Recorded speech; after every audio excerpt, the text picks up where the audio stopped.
सालार digital के नाजरीन को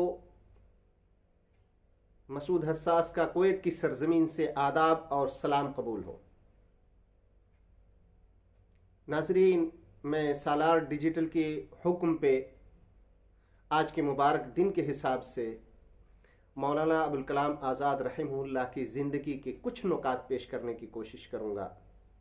खुसूसन उन्होंने जो पेशीन गोइयाँ जामी मस्जिद की सीढ़ियों से की थी, उस तकरीर में जो बलागत थी, जो इबलाग था, पेशीन गोई थी, मुस्तकबिल बीनी थी, मैं उसको टच करता हुआ एक दो बातें और करूँगा। बड़ी मुश्किल से 2-3 मिनट के अंदर अपनी बात को ख़त्म करूँगा। मौलाना अबुल कलाम आज़ाद रहमहुल्लाह की शख्सियत इस कदर हमजहत थी कि जितने भी जाविये लिए जाएँ, हर जाविये पे PhD की जा सकती है। हर शख्स चाहता है कि वो उस पर कमा हक़ गुफ्तगू करे, लेकिन वक्त इजाज़त नहीं देता। मैं भी 2-3 बातें ऐसी कहूँगा कि हो सकता है कि वो छोटी छोटी हों, लेकिन ऐसी हैं 1-2 बातें कि उमूमी तौर पर उस पर गुफ्तगू नहीं की गई है। मिसाल के तौर पर मैं आपको बताऊं कि आज हमारे दरमियान में जितने भी शायर हैं, मुहर्रिर हैं, कातिब हैं, लिखने वाले हैं, वो तमाम लोगों ने अपनी तहरीर को अपने सामईन क़ारिईन की बुनियाद पर इस हद तक इन्हितात पजीर कर चुके हैं कि वो इंतहाई सहल अल्फाज पर मबनी हुआ करती हैं। लेकिन कमाल फ़न था, कमाल मेयार था हज़रत मौलाना आज़ाद रहमहुल्लाह का कि वो जिस ज़बान के अंदर, जिस तर्ज के अंदर, जिस उसलूब के अंदर अपनी तहरीरें लिखा करते थे, बेआईन ही वही उसलूब उनकी तकरीर से भी झलकता था।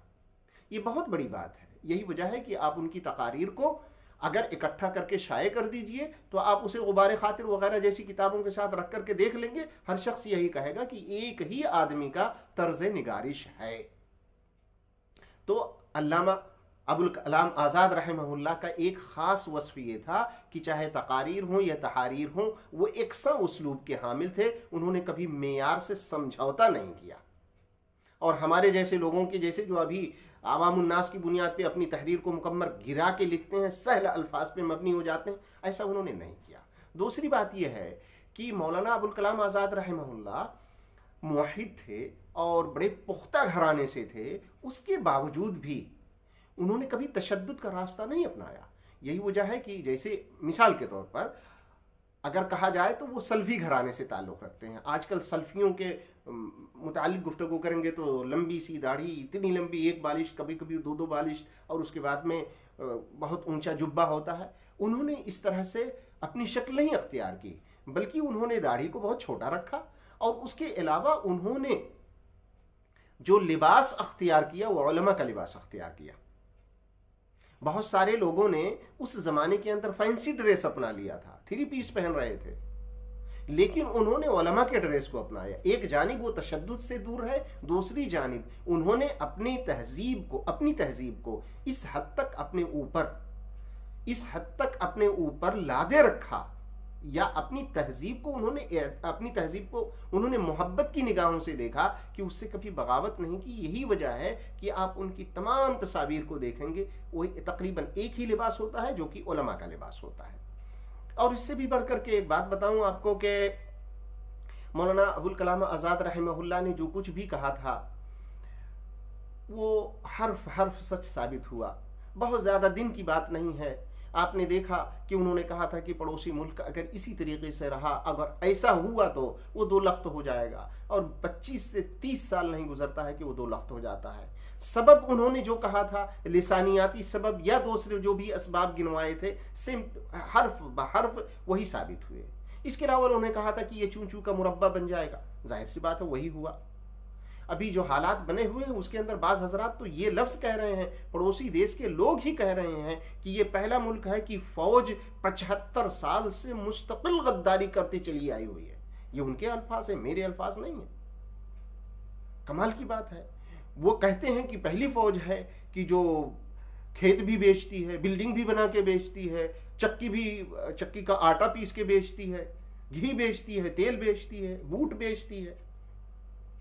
तो ये वो लोग اب جا کے پہچان پائے ہیں کہ مولانا ابوالکلام آزاد نے جو کہا تھا نا کہ چون چون کا مربع بن جائے گا، وہی ہوا ہے۔ بہرحال میں وقت کی تنگی کی بنیاد پہ بہت لمبی گفتگو نہ کرتے ہوئے چند اشعار میں نے ان کے شان میں لکھے ہیں، میں انہیں پیش کرتا ہوں کہ مفسر تھے، مقرر تھے، بجا نثار تھے آزاد۔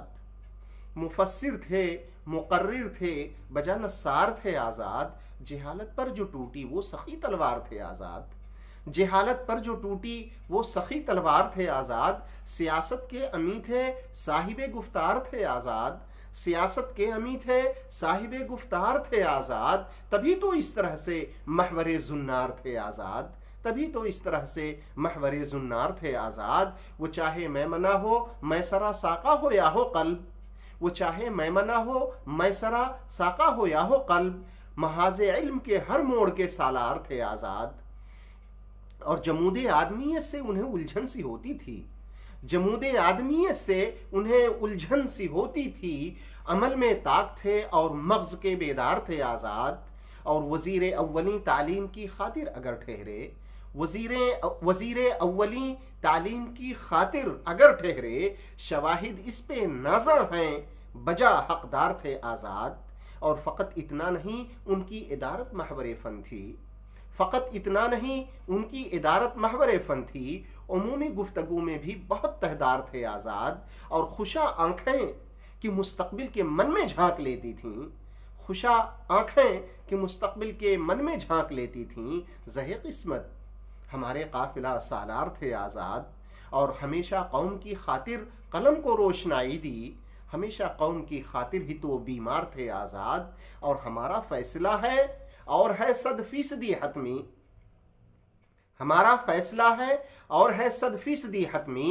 ہمارے منطقے کے سید الابرار تھے آزاد، اور بلانوشی میں بھی حساس تھے پاکیزگی حامل، بلانوشی میں بھی حساس تھے پاکیزگی والے، بلانوشی میں بھی حساس تھے پاکیزگی والے۔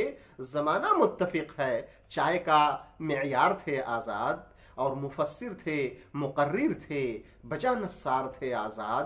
جہالت پر جو ٹوٹی وہ سخی تلوار تھے آزاد۔